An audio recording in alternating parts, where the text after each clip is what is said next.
कुछ जिलों में 1932 का खतियान लागू हो सकता है, लेकिन हमारे इस कोल्हान में 1932 का खतियान नहीं है लोगों के पास में। झारखंड के अंदर में ये कोल्हान के अंतर्गत कोई खुशी नहीं है, और जिसमें कि हम लोग ये समझते हैं कि ये राजनीतिक स्टंट है, क्योंकि यहाँ के लोगों को ये सरकार ने आज झारखंडियों को बांटने का काम किया है। नमस्कार, सुसंवाद में स्वागत है। मैं शशि भूषण। आज हमारे साथ जो है पूर्व सांसद कृष्णा माडी जी हैं और ये झारखंड आंदोलनकारी भी हैं।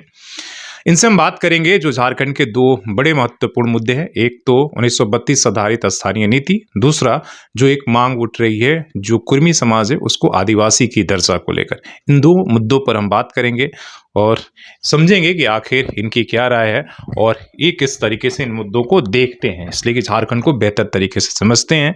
झारखंड बनाने में इन सब का एक अहम रोल भी है।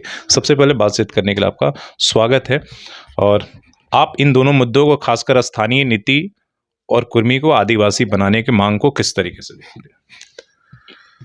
जहाँ तक स्थानीय नीति की बात है, तो स्थानीय नीति के संबंध में हम ये कहेंगे कि आज जो हमारी सरकार 1932 को आधार मान करके स्थानीय नीति बनाने की घोषणा की है, स्थानीय नीति का, कि जो जिनको 1932 का खतियान होगा उनको जो है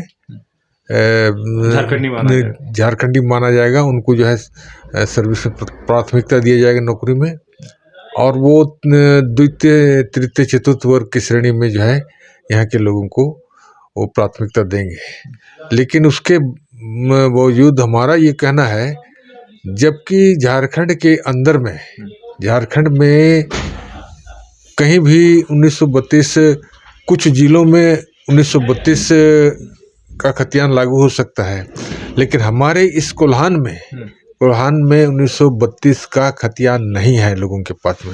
यहाँ 1964 में सर्वे हुआ है, लेकिन स्थानीय नीति के अंतर्गत उसमें यह बात स्पष्ट है कि स्थानीय नीति जो है उसमें जो 1932 का खतियान है उसको ही स्थानीय नीति का आधार मान रहा है। मतलब आप मान रहे हैं कि खतियान आधारित जो 1932 वो एक तरीके का डेडलाइन नहीं होना चाहिए? नहीं, वो गलत है, और ये मैं समझता हूँ कि ये राजनीतिक लोगों को गुमराह करने की एक साजिश चल रही है, क्योंकि यहाँ के लोगों को ये सरकार ने आज झारखंडियों को बांटने का काम किया है। क्योंकि आज जो है 1932 के लोगों को आप जो है तृतीय चतुर्थ वर्ग में उसको स्थानीय नीति के तहत जो है कि आप उसको सर्विस दे रहे हो, और दूसरा को कहीं कोई जगह ही नहीं है। तो ये बड़ा विडंबना बात है कि आज कम से कम वो लोग कैसे छूट गए। ये 1964 छूटना नहीं चाहिए, जबकि इस क्षेत्र पूरा कोल्हान में 1964 का ही बात है। तो ये इस नीति पर हम लोग इसका विरोध करते हैं, और विरोध करने के साथ में हम ये समझते हैं कि इस क्षेत्र के लोगों को हेमंत सोरेन ने 2 भाग में झारखंडी को बांट दिया है।